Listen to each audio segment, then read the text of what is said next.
So if you're joining by recording, this is German 1, week 22. It's the 11th day of February. We're starting with prayer requests.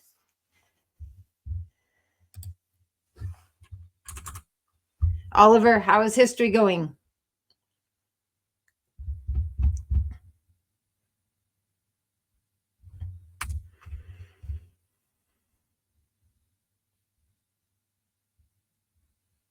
Okay.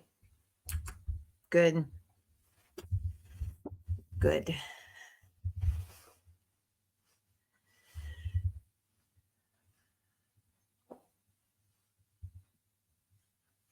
Right. Anybody else? Okay, that's not so bad. All right, let me start with prayer. So we are thankful, God, that we can come to you with our requests. I thank you that as fellow believers, that we have the privilege of lifting each other in prayer. And so I do pray today for Noah, Noah Clark, and that he would quickly mend and get well. And I pray that you would bless Oliver and his history class. And I pray that as he goes to office hours, he would get some clarification and that you would just help him to succeed. And I continue to pray for Lucas's friend with the avulsion fracture and for complete healing of that. So we thank you for the many ways that you bless us. Amen. Right. Good. Very nice. So this is our place of the week. This is called the Elbphilharmonie. It is an orchestra hall or concert hall at the mouth of the Elbe River in Hamburg. So it's right where the river is flowing down into Hamburg Harbor. Hamburg Harbor was one of my favorite places to visit in Germany. So the Elbphilharmonie. Here's another picture. You can see with the mirrored sides, it really blends into it. I don't know if it's mirrors or it can't be footholds if it's just part of the design. Yes. So I grabbed this picture of it just because I wanted you to see that it's right there on the water. Maybe that would be really cool, actually. And this is the inside of the hall. So I did not get to visit this. This actually was not built when I was in Hamburg. But then also this picture at night that I just thought was so remarkable. So anyway, so that is the Elbphilharmonie. I think that would be a wonderful place to visit.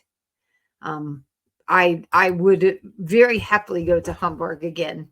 So one of my favorite things in Hamburg, number one, was the harbor. Just being there, seeing all the ships coming in and out, the wind.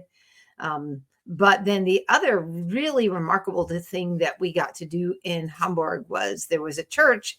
It had 3 organs. So it had a giant pipe organ at the front. It had one on the side, had one at the back. And we went to a concert and there were 3 organists. And so they were playing, they were all 3 playing. So you were just surrounded with sound. It is such a remarkable memory.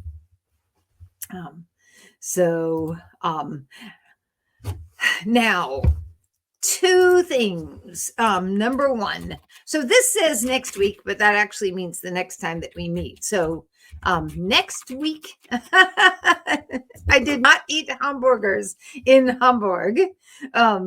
I did eat hamburger in Berlin, and it's really interesting because the hamburgers in Germany are not as flat. They're not. They're closer to a meatball shape than flat, and they were quite spicy. Um, so, um, anyway, okay. So let me give these two announcements. First of all, next week is a break. I don't know what you want to call it. Winter break. Yes, yes. We just have a break in our schedule, so we won't meet again till 2 weeks from today. And then we have one more week when we get to Easter. And it's kind of nice to have these little pauses in the semester just so that you have like a little bit of extra time to make sure you know the grammar, to make sure you've memorized things. For me, I always spend the break weeks catching up on all the grades. Although your class is current, but my co-op classes here in Slidell, like our homeschool co-op classes, the ones that are writing classes, let's just say I'm not current on grades, so I will be doing that on the break. Yes, so Oliver, I have the same situation. Yep.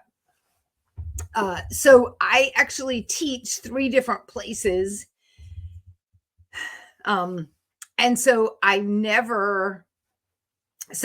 don't have a whole week off, but 2 of my schools have next week off. And so I have part of the week off. Well, actually it is, because it makes one slow down and then another one slow down. The only thing is if you wanted to travel, that yeah. So anyway, so next week is a break. Then, y'all, the week we come back, so 2 weeks from today, I have something scheduled called Conversation und Kulturtag. So first of all, I'm sorry. We got a warm break here. Like we had 20-degree weather and then 30-degree weather. And now it's like nearly 70 today and all the pollen is out and I've been coughing all day. I'm sorry.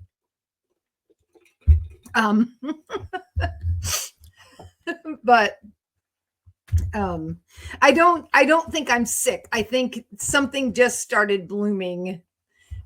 So I have water. I'll just be sipping water. But here's the fun thing. The week we come back is no new grammar. And we will, at the beginning of class, it will be like oral testing. So I have a list of questions. It's not graded. And you don't have to participate, but you can ask each other. So like Lucas, you can ask a friend, like, what do you like to play? Not the week we come back. Hold on. Let me pull that up. All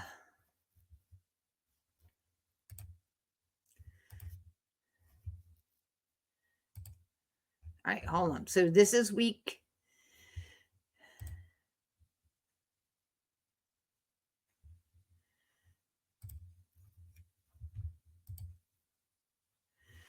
All right.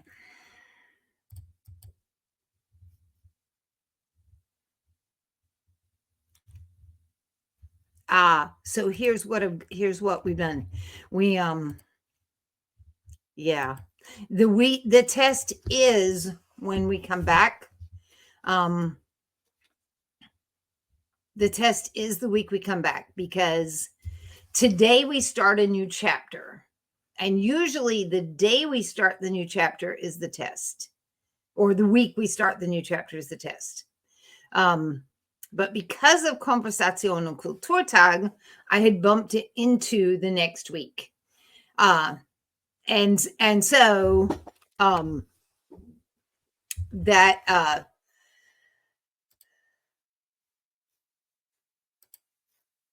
because see, this break sometimes hits before Conversation und Kulturtag week and sometimes hits after. It's a little bit of a mess. But yes, technically the week we come back will be a test, but it means that you have, like, we start new stuff this week. Um, and then you have the no new grammar week, and on the no new grammar week is a test. And so that week you don't have heavy homework. It's mainly test prep. The only homework that's built in there is a little bit of grammar review to get ready for the test. So yes, that's the answer. Okay. So those two things, we don't meet next Wednesday.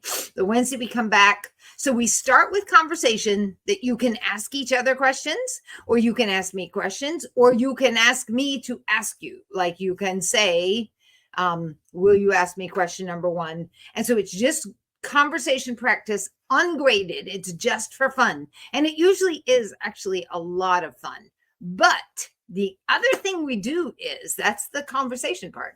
The culture part is, you remember the Christmas week where we looked at Christmas traditions and stuff like that? So we are going to look at other German traditions. We're going to talk about traditional dress and dance and food. And so it's actually really a fun week. So that is next time we meet. Yes. So, next, music. Let us move on to music. Gustav Mahler. So, the music we have for today, I completely love. So here's the story. He really loved Wagner, and I think when I play the music, you're going to hear it. It's very big, emotional, like loud, soft, like all the things that you kind of expect in Wagner.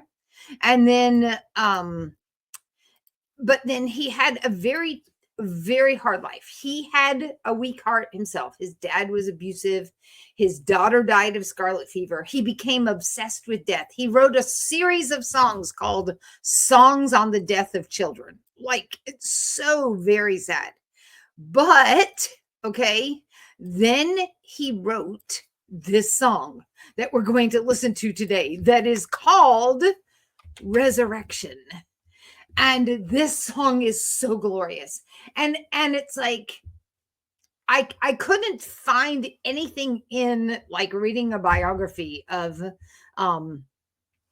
like where this turning point came in his life. But like, I have this quote where he says, "I'm hitting my head against the walls, but the walls are giving way." Like, such sadness, depression. But then the song we're going to listen to today, called Resurrection, magnificent. And y'all, this is, we have the great conductors, like, where you have the conductors that are just so much fun. This conductor, oh, he's so much fun. He loves what he does. He's so into it. And there's a magnificent pipe organ. Like, this video has everything. Gorgeous music, enthusiastic conductor, and a pipe organ. I love pipe organ.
All right.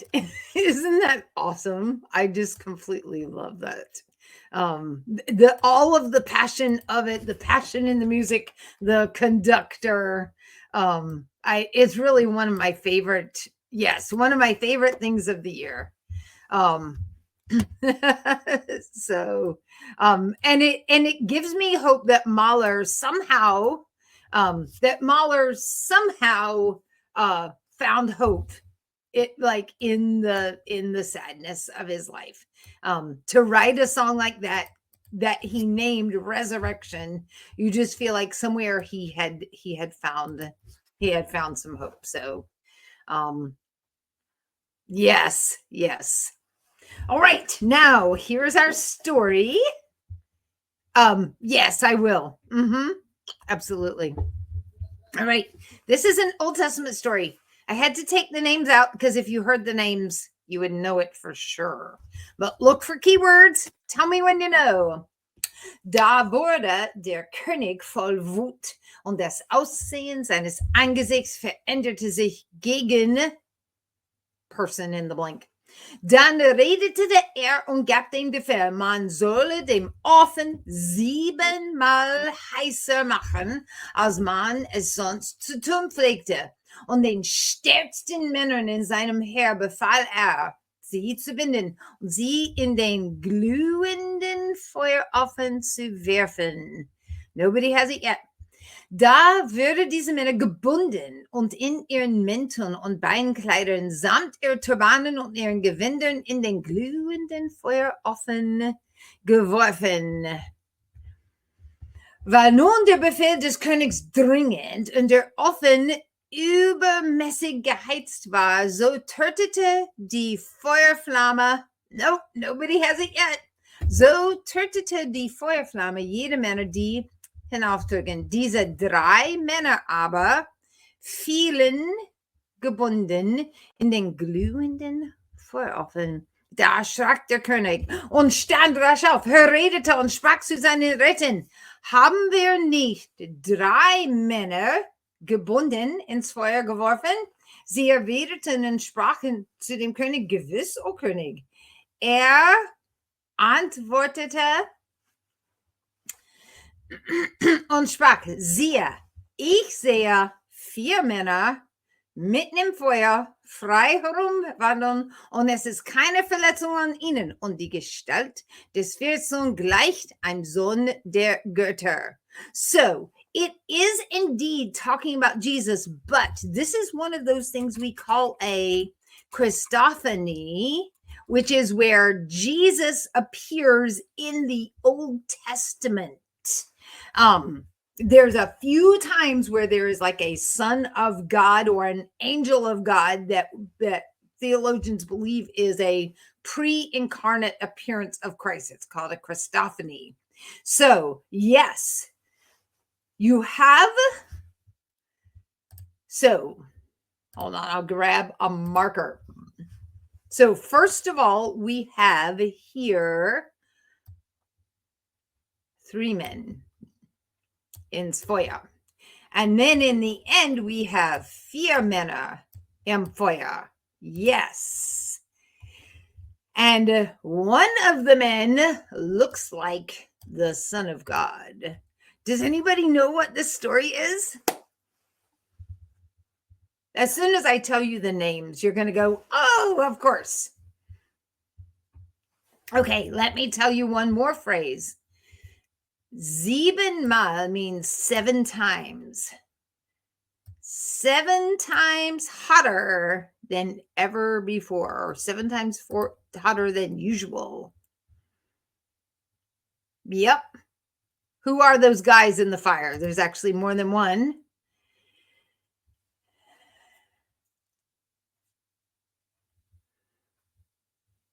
Yep, the ones who wouldn't bow down, Daniel's friends. There you go. Do you know the song? 3 good men lived very long ago. Shadrach, Meshach, and Abednego. Yes. To the idol they would never bow. Shadrach, Meshach, and Abednego. Yes. Into the fiery furnace they were therefore cast. Nebuchadnezzar thought they'd never last, but God was there. He never let them go. Shadrach, Meshach, and Abednego. All right. You've never heard that song? I'm a homeschool mom. And I've been a Sunday school teacher. No, oh my goodness. But yes, that's the story. So here is the story with Shadrach, Meshach, and Abednego put back in it, with the names back in, and also Nebuchadnezzar. And when I took out the names, I just called him the King, der König. But very good. That is the story of Daniel's friends who are thrown into the fiery furnace for failing to bow down. And yes, you were right about the Son of God, that that was the king said, didn't we throw 3 men in and they were tied up? They were bound. He's like, I see 4 men walking freely in the fire. Oh, there we go. Okay. So here is our verse. Herr, zeige mir deine Wege und lehre mich deine Pfade. Psalm 25, Vers 4.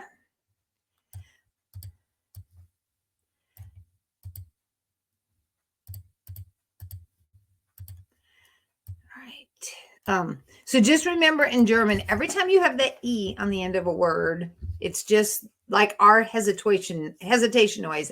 So zeige, deine, Wege, lehre, deine, Pfade. We get to say it over and over. All right, I'll put on mics. Raise your hands. Hebt bitte die Hände hoch. And yes, it's really interesting if you're reading and you see it in books. It either says like AEM or AHM. It's like M. Yes.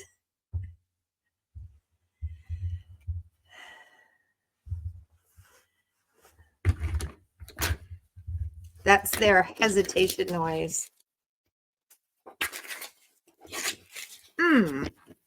Okay. Yeah. Like the A umlaut HM. Okay. It's okay, Lucas. Right. So, Noah, please recite for us. Ja, zeige mir deine Wege und lehre mich deine Pfade. Psalm 25, Vers 4. Yes, very nice. Oliver. Can you hear me? Yeah. Okay. Herr, zeige mir deine Wege und lehre mich deine Pfade. Psalm 25, Vers 4. Yeah, good. Alex. Can you hear me? Yeah. Herr, zeige mir deine Wege und lehre mich deine Pfade. Psalm 25, Vers 4. Nicely done. Mahogany. Zeige mir deine Wege und lehre mich deine Pfade. 20, Vers 4. Good. And Aaron, are you able to recite today? Yes, I just didn't have my hand raised. Sorry. Okay, good. Herr, zeige mir deine Wege und lehre mich deine Pfade. Psalm 25, Vers 4. Good. So the 20 is 20. 20. Right? But nice. Good job. Okay. Great, y'all. So that's the verse we're working on right now. Now, look with me in your book, or for those that share books, it's okay. You can just listen. It's not upsetting to me if you're not directly looking at the book at the moment. Right. So 325, or if you have an older edition, 283.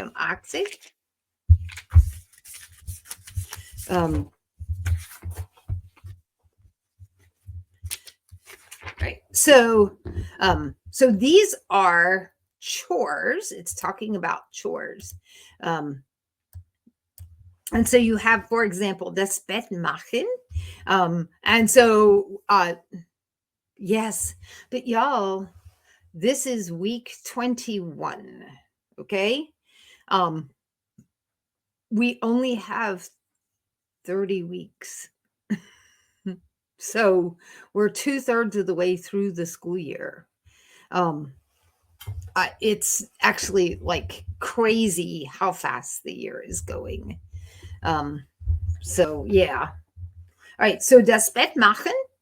And then the sentence would be like, ich mache das Bett, like I make the bed. Or if we're going to use a modal, it would be like, ich muss das Bett machen. And so just to remind you about modal verbs, that the helping verb gets conjugated and the other verb is unconjugated, en form at the end of the sentence.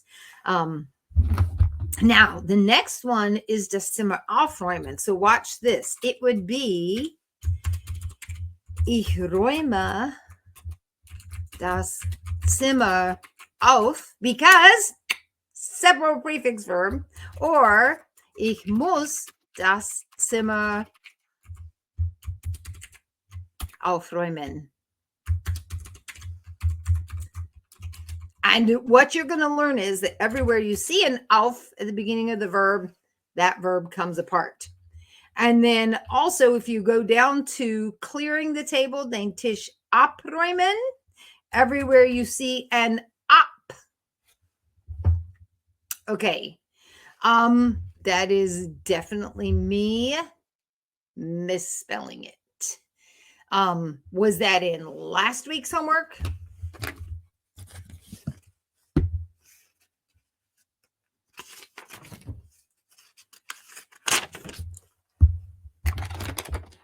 Okay, so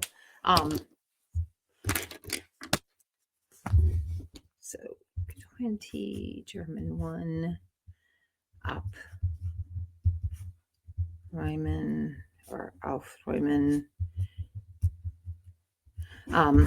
So there's, okay, so abräumen is for den Tisch. So aufräumen is like to clean up. Abräumen is to clear off, like clearing the table. But I made myself a note, and during the break, I will be catching up on all the grading, but also a couple of you sent me little corrections where I had in the key, and I will go back and correct all your scores. That will happen. That will happen during the break. So I've made myself a note to check that too. So, but I do want you to just sort of take a note now that any verb that has auf at the beginning or any verb that has op at the beginning is one of our several prefix verbs. Now, the next verb is so much fun. It is Staubsaugen. Now, here's what's really fun. The verb saugen means to suck, and Staub is dust. So when you vacuum, you are not vacuuming. You are sucking dust.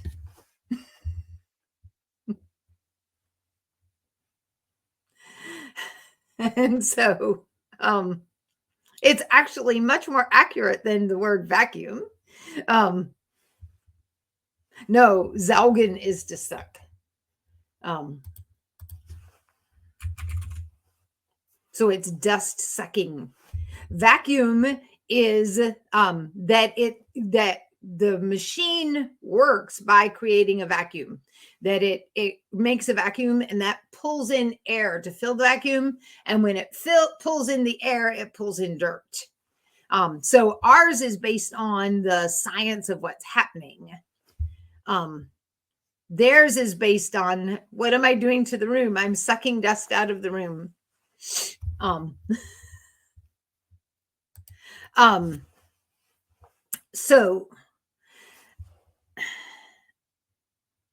I don't know if German uses that as a pejorative term or not.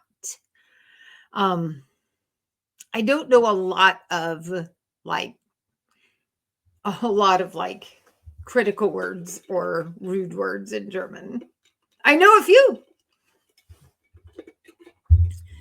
There's one word that for us is quite rude. There's a word that in English is quite rude. It has to do with excrement, and in Germany, it's just sort of like a word of frustration, and so you'd hear sweet little grandmas going around going, and when I first heard them, I was like, what? Yes. So there, it just doesn't like here. It's like, oh, that's rude. That's off color. Don't use that bad language. But for them, they're just like, it's something people do every day. Yeah. It's like, I'm frustrated. Yeah. So, but like when I heard students use it, I was like, oh, they're just being rude teenagers. But when I heard the sweet grandmas using it, I was like, oh, let me go ask somebody about this. So, all right. So that's the vocab there, 325. Now, I want to transition into grammar. So my question for you today to get our conversation rolling, not in German, but in English, if you can remember from English class, what is imperative form? What is imperative?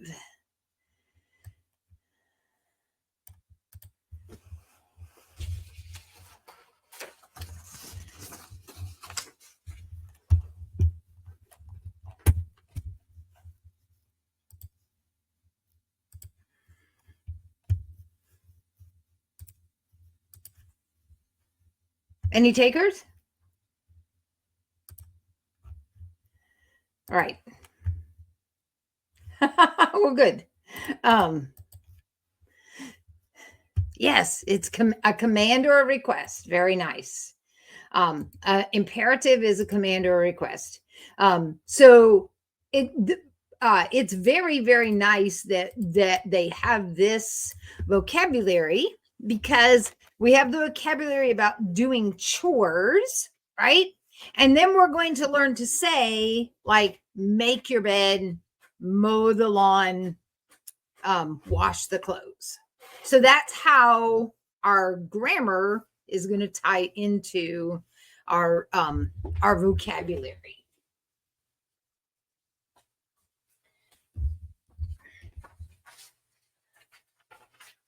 Now, there's one more thing. Let me just pop this in here.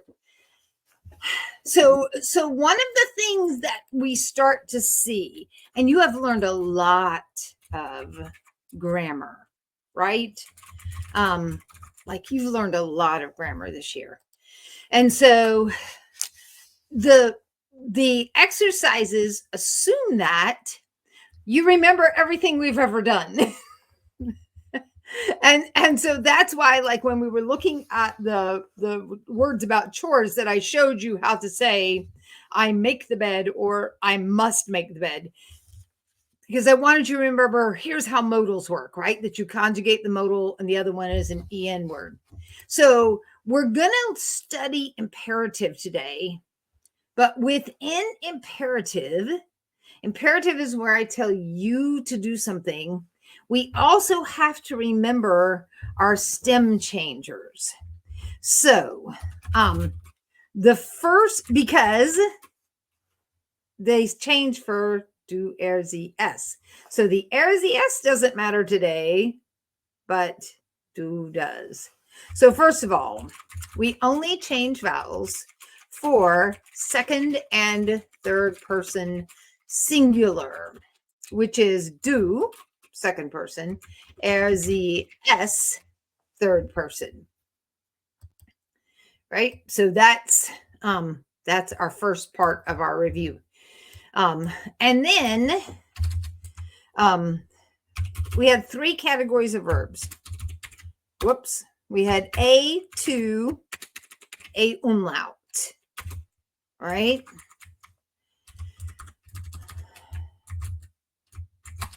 And so that was fahren, but then it would be du fährst,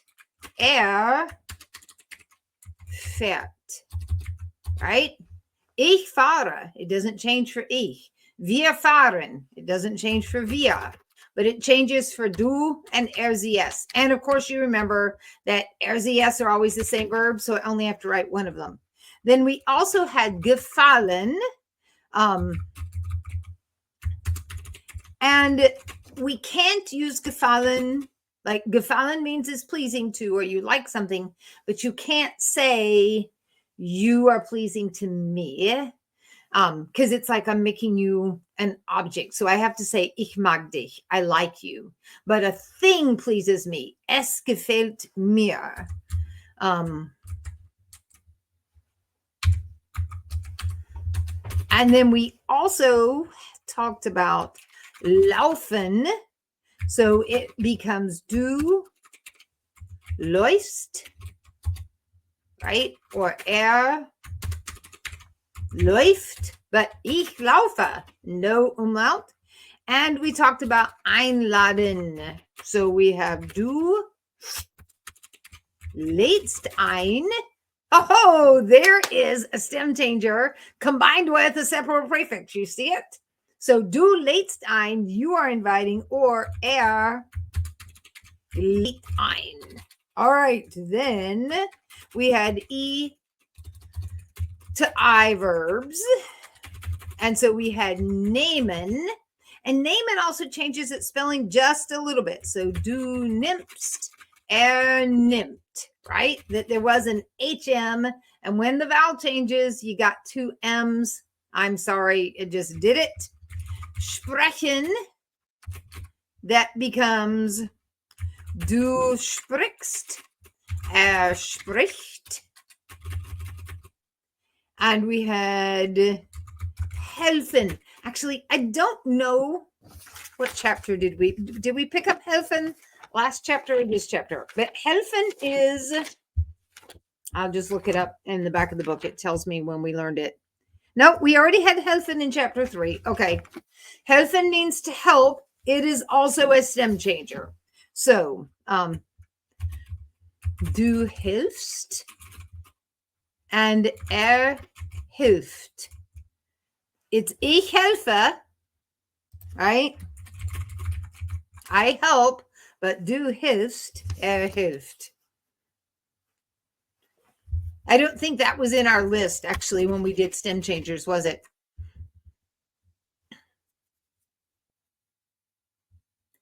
That is not, no, because you have used 2 verbs. Now, Oliver, listen, when I'm correcting you, please, I'm so thrilled that you are making these sentences. So when I say, no, it's not, I'm not upset with you, but you have 2 verbs there, okay? You conjugate the helping verb. So it would be du musst. Yeah, sorry, okay, so the helfen is on the end. There's one more thing that you don't know yet about helfen. And that is that helfen is special. Helfen is a stem changer. Helfen is also a verb that throws us into dative.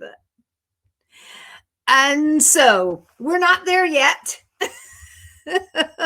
but just so that you can have it accurately in your notes, du musst mir helfen. And soon we will get there, and then it will all make sense. Do not feel responsible for it, and do not be alarmed. Okay, next I have essen, and so it would be du isst, isst. Geben, so I have du gibst and gibt, and then I had E to IE verbs. And so we had sehen, and it becomes du siehst, sieht. And we had my favorite verb of all, lesen, du liest, liest, because there's an S on the stem, the LES. So the do and the form end up being spelled the same. When you have an S at the end of the stem, that just happens. Okay. So those are our stem changing verbs.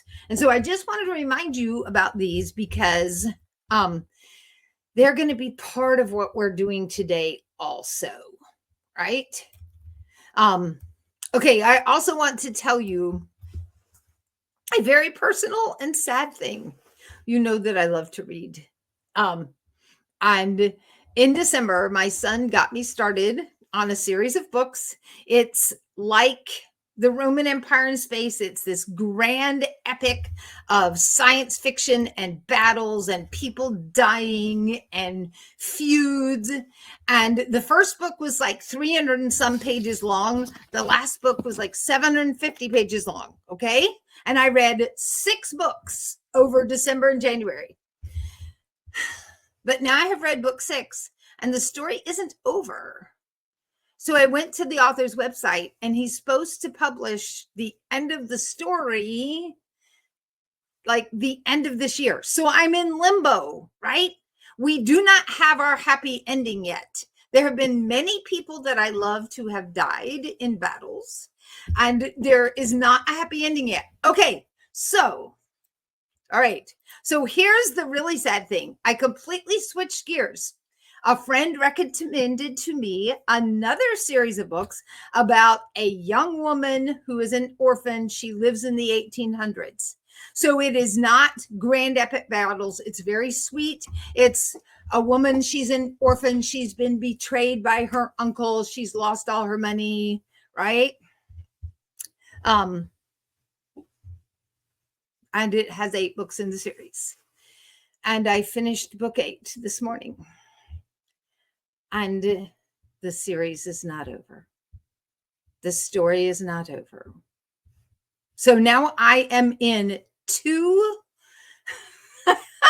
I'm in limbo on 2 sets of stories. Isn't that terrible? All of my 2026 reading has left me with frustration.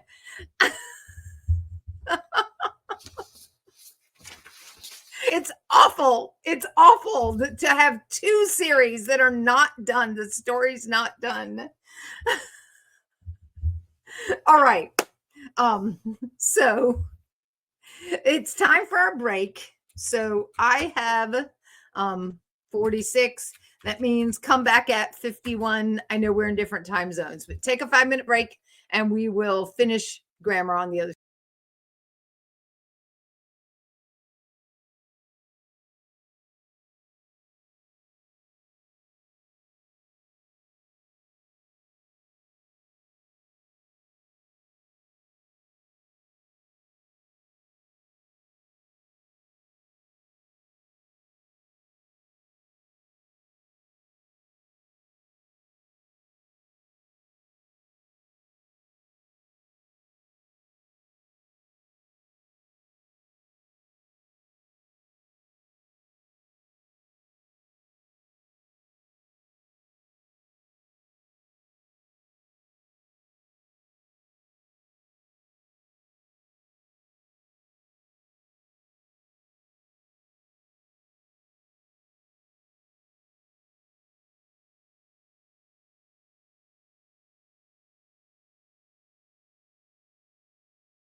Right.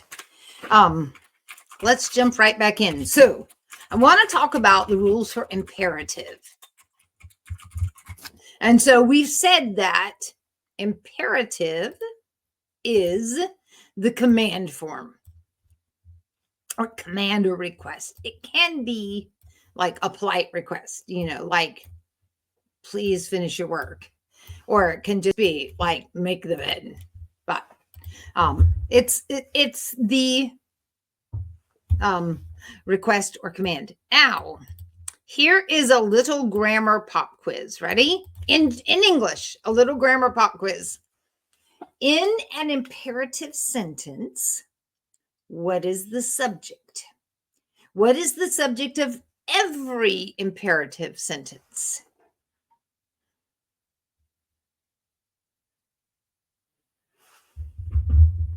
So if I say, make the bed, what is the subject?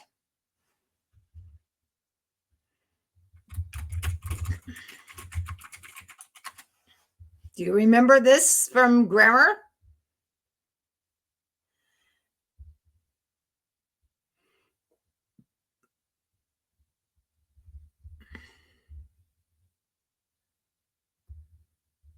Did any of y'all ever do diagramming sentences?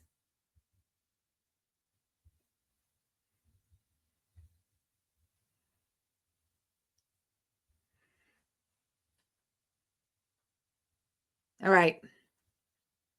Any guess? You did?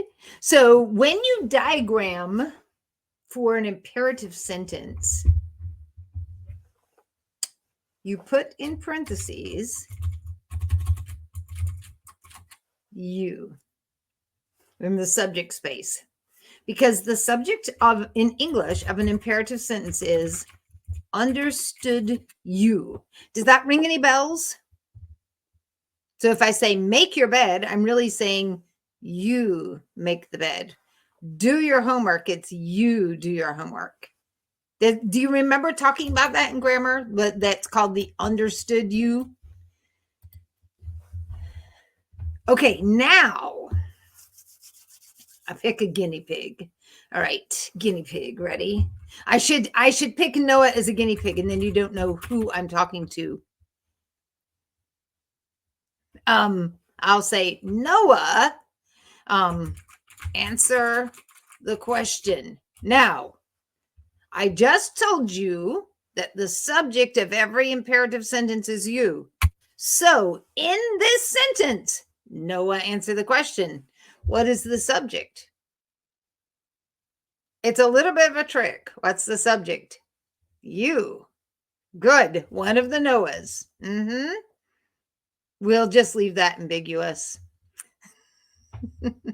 But the subject is you. So what is Noah in that? Noah, answer the question.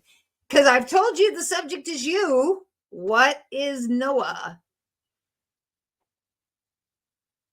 It is a name. It's the person I'm talking to. It's not the subject. The subject is you. It is a noun of direct address. I'm talking to Noah, but the subject is you. Do you remember talking about noun of direct address? It's usually separated from the sentence with a comma. And if you look back up, you can see that. Noah, answer the question, right? So you is the subject. Answer is the verb. Noah is a noun of direct address, and he does not affect the grammar. Because look at this. If he were the subject, it would have to be Noah answers the question, right? Because third person gets an S in English. Am I making sense to you? So you can see Noah isn't the subject, because otherwise I'd have to have an S on that verb. So I wanted to point that out in English, the difference between an understood you and a noun of direct address, because we're headed into German. Now, the next thing I want to ask you is this. How many ways do we have to say you as a subject in German?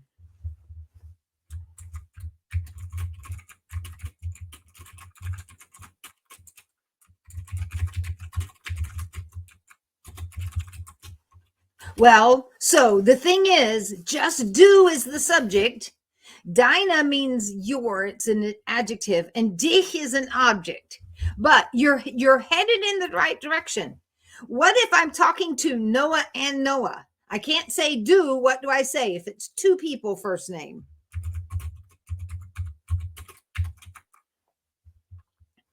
Actually, if I'm talking to them, I say ihr. If I'm talking about them, I say sie, they. And then if you all are talking to me, I know that sometimes you say du when we have our little exchanges, but what are you really supposed to say to me? Sie, very good. Because someone you don't call by their first name is sie. So German has three ways to say you. Du, ihr, sie. That's the subjects. And I know we have du and dich, and you've learned about dir. And right? And ihr and euch, right? And sie, and you're going to learn about ihnen, but the subjects are du, ihr, sie. So we have different rules for what is imperative for du, what is imperative for ihr, what is imperative for sie. I'm very sorry. You have more than one du, you have more than one imperative. So let me just say this, okay? You have to memorize what to do here, what to do here, what to do here. So it's a little bit of work, but once you learn the rules don't get broken. So it's like apply this set of rules, apply this set of rules. And so they're consistent, which is wonderful for consistent. And I want to just say this too. So many people say part of the curse of sin is work, right? God told Adam, you'll earn your bread in the sweat of your brow. But actually, work is not a curse. God gave Adam and Eve jobs in the Garden of Eden before the curse of sin. Work is a blessing to us. And so when you tackle a hard thing and then you do a good job of it, it's actually really a blessing to us. And so I would just want you to think of this as like being proud of yourself. Yes, exactly. That's why summer gets boring if you don't get a summer job, or yes, exactly. So I want to go over the rules of each one, then we'll apply them. And you do want to sit around all day, Lucas?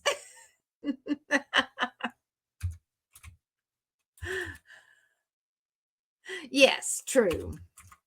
Okay, so here's what we do when we have do. We remove en from the infinitive, okay? Do not add st, because usually for do we add st, right? But no, we don't add st. We just take off en. We also do not say do. So like in English, and if I just say make your bed, right? I don't say you make your bed. So with do also, we don't say do. What else? Oh, add an exclamation point. So let me pull this out just for a second. I'm going to go back to our verse. Okay. Look at the punctuation at the end of our verse. This is why I picked this verse.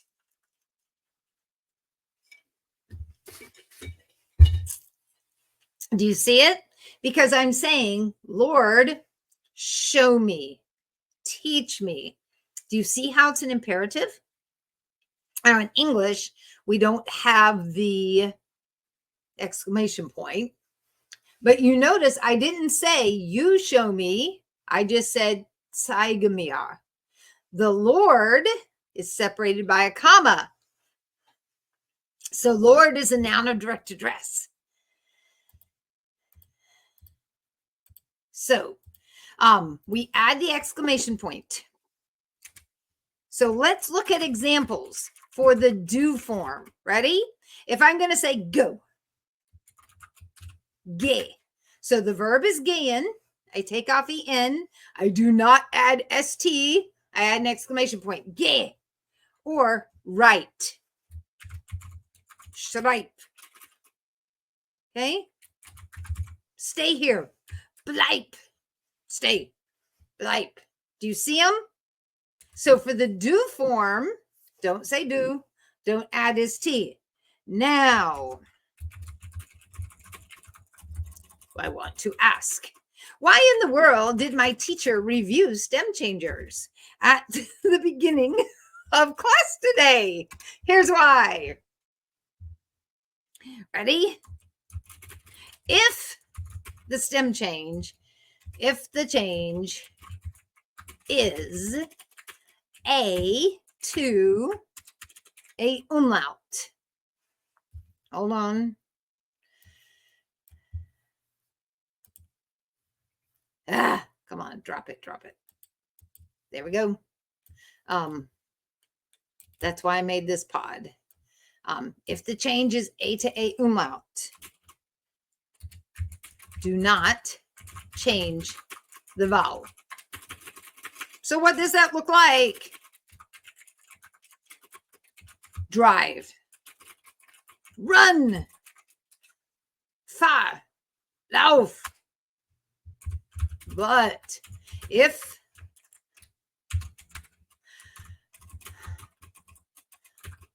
the change is E to I or E to IE, make the change. See, I don't like these rules, but at least it's all the A's and all the E's. So this example, the verb geben becomes gib. Give it to me. Gib. Right? Lesen becomes dies. Just read, lies. To look, see it, sie. Or you see it? So A to A umlaut, you just keep the base form. Fahr, lauf. Sieh mal. Yes, that's why.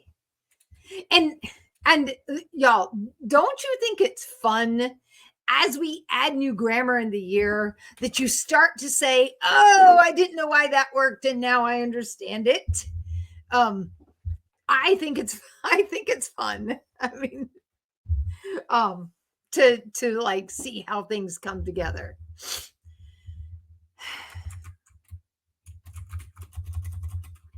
So that is just for do. I'm sorry. So now we move on because we have other things to do. So how about the ear form of imperative? So that is for informal plural, right?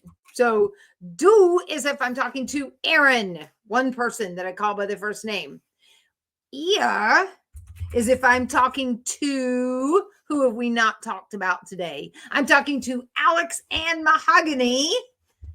And so to both of y'all, right? Ear. Oh, yes, I haven't mentioned. But look, for ear, I can put Alex and Mahogany and Oliver in it because ear just means plural.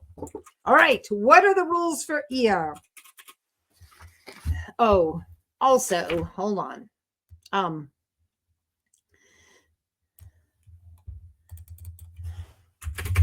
Let me put this on here. If you are looking in your book, this is on page 317 or 275, depending on the edition. Okay. But I know this sounds terrible, but I believe that my way of explaining this is far easier than the books. And so I like my little notepad. Because for me, I like to see a step. So what do we do for ear? So first of all, use the normal or the usual conjugation of ear. What is the normal conjugation, you might ask me? we add T to the stem. Number 2, do not say ear. Very good. That's like do not say do, and it's like in English, do not say you.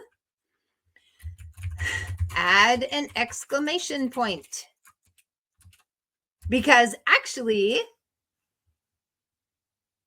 we just don't say it. So look at the examples for do, where we just said go, write, stay, geh, schreib, bleib.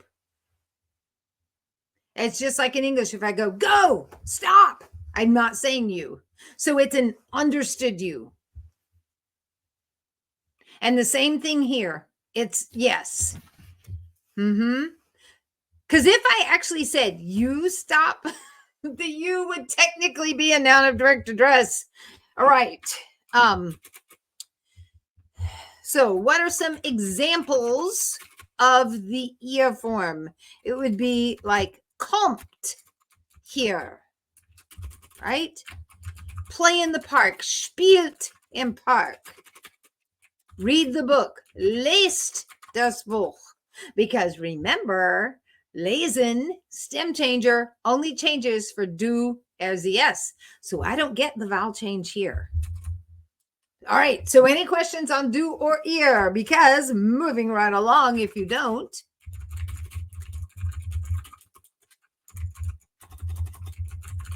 So Z form is for informal, singular, or plural. It is the person you say, Mr. Brown, President White, right? Or President Snow. So I can't call them by the first person name. They're a Z person. So interestingly enough, I use the usual conjugation. And that looks like the infinitive, right? It looks like the en form. On this one, I say Z. So this is different than English, because in English, we don't ever say you for imperatives. But for German, we do. We say, for the Z form, we say you. But how in the world do I make the difference of listen?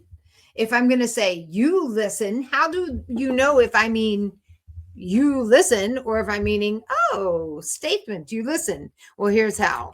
Invert the subject and verb. And then, as always, add an exclamation point. And we often say bitte. Now, you can say please on any of these, like geh bitte, like please just go, geh bitte. But ordinarily, the bitte gets added on for Z people. It's not necessarily mandatory for do people, but we often say bitte. And some examples are, right? Speak German, please. Sprechen Sie Deutsch, bitte. Or listen to the music. Hören Sie die Musik, bitte. Now, let me show you one more thing. I'm going to put this in the chat pod. Ready? If I say sprechen Sie Deutsch with a question mark, I have a question. If I say sprechen Sie Deutsch with an exclamation point, I have a command, speak German. Now, in written, it's very clear. Sprechen Sie Deutsch? Sprechen Sie Deutsch. In spoken, it's inflection. Questions go up. Sprechen Sie Deutsch? Right? But the Z form of imperative is the same grammar construction as a question. It's just that punctuation on the end makes a difference. Now, we have done the three kinds of you, do, ir, Sie. I'm very sorry to tell you that there are two more forms of imperative.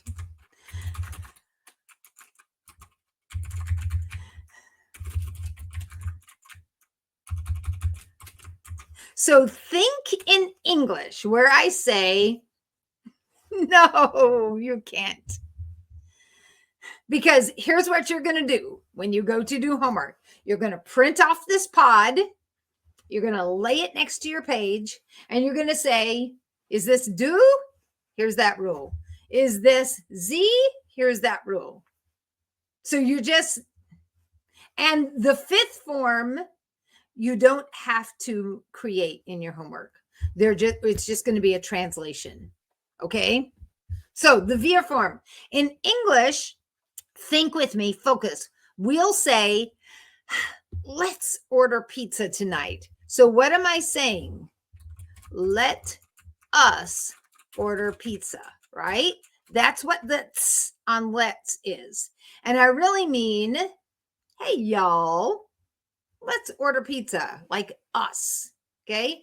So German doesn't do this with like the let's. Instead, because we're talking about ourselves. Let's go to the movies. Let's go to the disco. Let's order pizza. It's like the people here together. We want to do it together.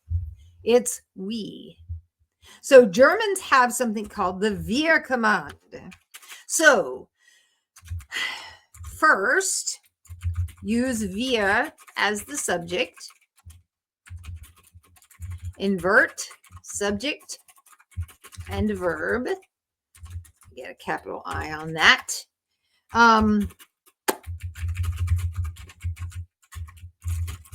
Add an exclamation point.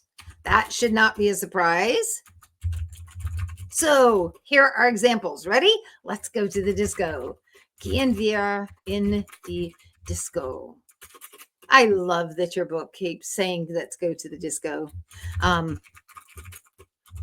Has anyone here ever been to a disco?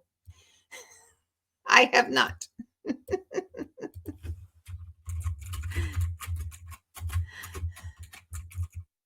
Oh, really? How fun.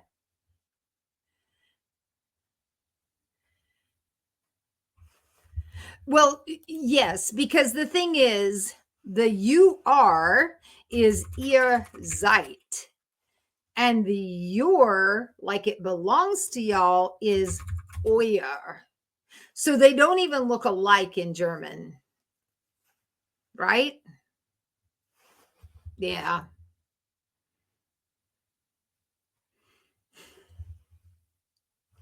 So we've covered it, Mahogany, but we covered it as what is the verb, and then later what is the possessive.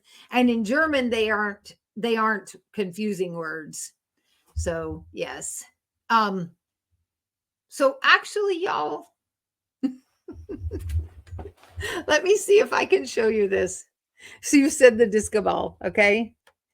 So I'm in this room where I'm teaching. I have a giant curtain rod that is not full of curtains. It's full of plants, hanging plants. And in the middle of my hanging plants, let's see if I can get my camera around here. Let's see. There are my hanging plants. Do you see in the middle of my hanging plants my disco ball?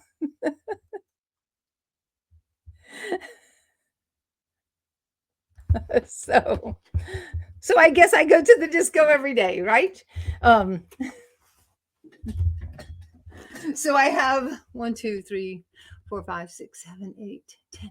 I have 10 plants on that curtain rod. I had my son hook up like a heavy duty curtain rod hooked into the studs to hold all of the plants. So instead of curtains on my window, I have just hanging plants.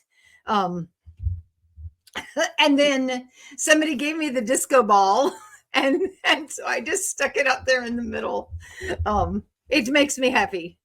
So, gehen wir in die Disco, treffen wir uns vor dem Kino. Let's meet in front of the movie, or essen wir pizza. So it's like, let's go to the disco. It's foam with little mirrors, like metal mirror pieces, tiny pieces, and they're all individually glued on it. And that's why it was given to me, is that they were coming off. The little mirrors were coming off. And so I very carefully re-glued everything. But underneath it's just a foam ball. So it doesn't light up or do anything special, but it reflects the sun. And that's what I really love, is the light. Right. So the let's go is go we, gehen wir. Okay. Now here's the last one. And this is super easy and you won't ever have to actually write it. It is public or official language.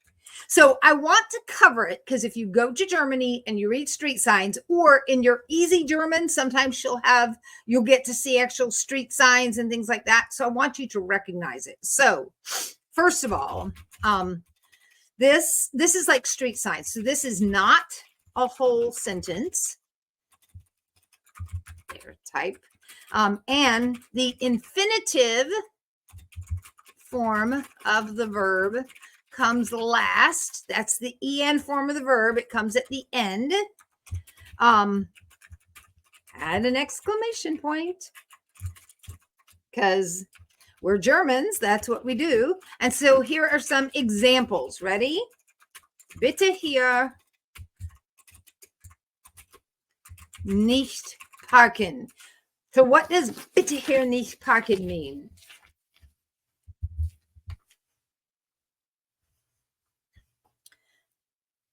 Please don't park here. Exactly. Now, this is in the train station. All right. You are the crazy Americans who have too much luggage. Not that I would know anything about this. And the train is getting ready to leave. And the conductor stands there and says, Türen schließen. So it's like, he's actually saying, close the doors. Yes, close the doors. So when I went to Germany on a mission trip, there were like 12 of us college students.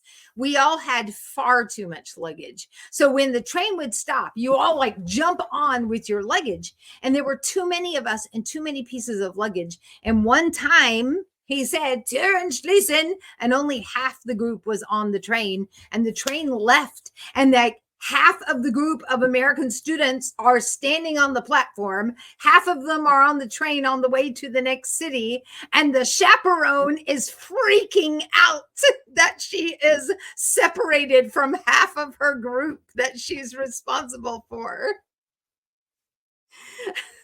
And so, but when Germans say Türen schließen, oh my goodness, they are not holding that train for you. All right. And then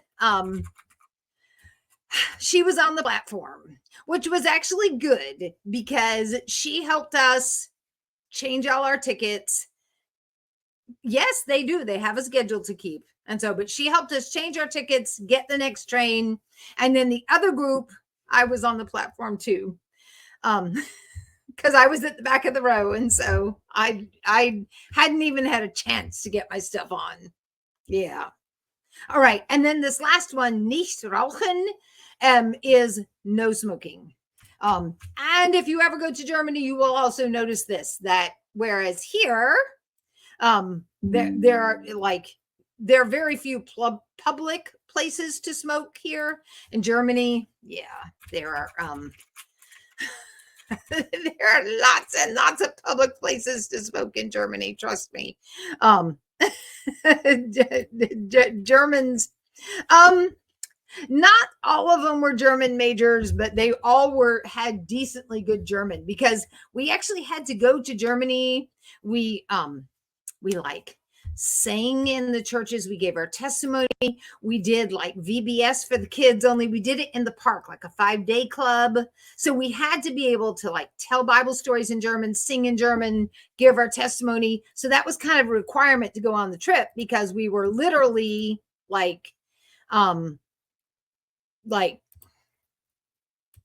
being missionaries. And so very fun, Oliver. All right. Now, so those are all of the rules.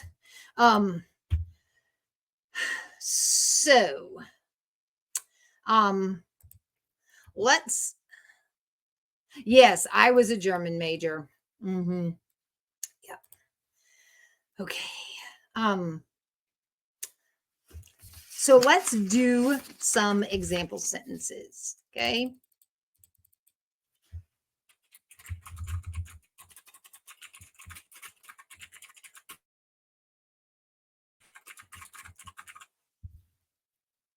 Oh, that's really fun. Right. So so for each one, we have to figure out who we're talking to. So it says, Helmut, bring the book, please. Right? So I know that he's a do person. So my verb is bringen. I take off the en. Bring das Buch, bitte. So it's the do form. Okay? How about this one? Holger und Maria. What am I going to use? Du, ihr, sie, wir. Which form is it? Two people, so it's ihr. So, spielt die Musik. You see it? Because for ihr form, don't say ihr. Normal conjugation, spielt die Musik. Number 3. You see how it says let's? What form am I using? No, because for the do form, and I'll put that list of rules back up in Canvas for you, there's no ending for do form. You take away the en, you don't add st for imperative. Yep. So if you want to look in your book, you're on page 317 or hold on. What's the other page if you're in the older book? 317 or 275. If you want to review, if you want to have the rules open in front of you, I just couldn't fit all the pods. Okay, so for Kristen Maria, it's us. We are doing it, right? Let's. So we use the wir form. So it is sehen wir fern. Okay, that is let's watch TV. So now it's the wir form, but it is also a separate prefix verb. So it has to separate out. So we have to combine them.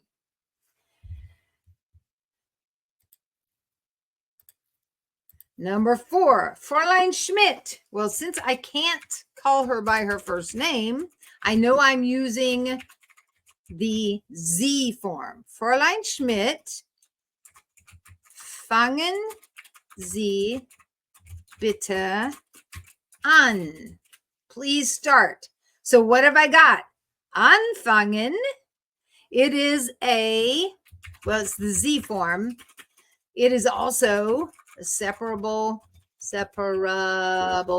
prefix verb, right? And actually, it is also a stem changer, but it's an A to A umlaut stem changer, so it doesn't get changed for imperative. Number 5, Tyler, write a letter, please. So Tyler is due to me. So schreib, and it said please. So schreib bitte. Now watch this. Brief is masculine. Do you see it? So it's the do form. But I can't forget accusative case, right? All the rules we've already learned are still there. Yes. Number 6, Ella und Jan. No, Elia und Jan. So the verb is begrüßen. I think we learned it in like chapter 3.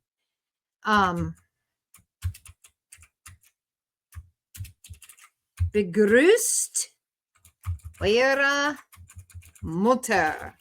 Greet your mother. And that E on the end of eure is because mother is feminine. And this is eure is the one that the middle E can drop. You remember? So either eure or eure, both are correct. And your key should be set up to take either one. At least when I typed it, it did. If Schoology is cooperating.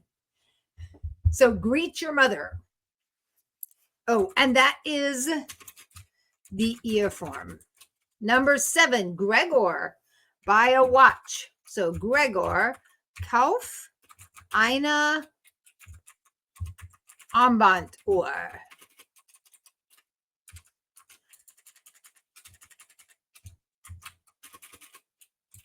You see it? So this is the do form. No, not on eure. So I guess eure is more formal because you hit every syllable, but in common speech, the middle E almost always drops out for just the like conversation. So maybe when we talk, we would drop it. When we write, we'd put it in, but both are correct. Johann. So the verb to call, anrufen. Ruf, bitte deinen Vater an. You see it? It's do form. It is separable prefix verb. Yes, and father is accusative. Very good. And we have to always remember all of them. All right, number 9, Amalia und Ute. 2 people. Kommt bitte her. Oh, look at that. So it is ear form, but it is also separable prefix verb. I've got to go back and give them capital letters. Amalia und Ute. Yes, the verb is herkommen. Lovely. Nummer 10, Daniel und Wolfgang. Now, I want to say it's ear, but, right, it said, let's go. So, instead, it is gehen wir, right? It's my wir form. Nummer 11, Susanna, take it. Nehmen is a stem changer. It's E to I. So,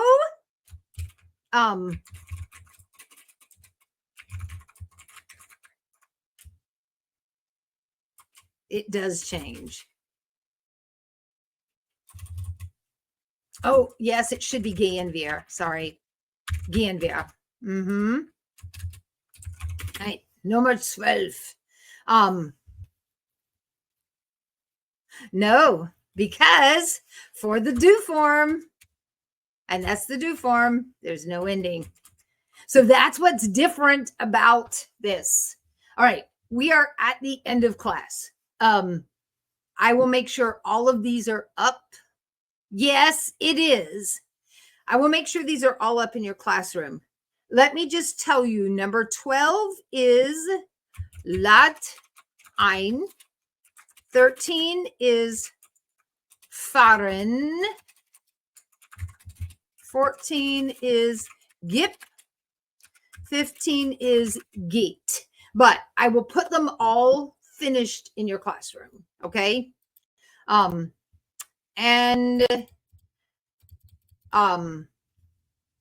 looks normal.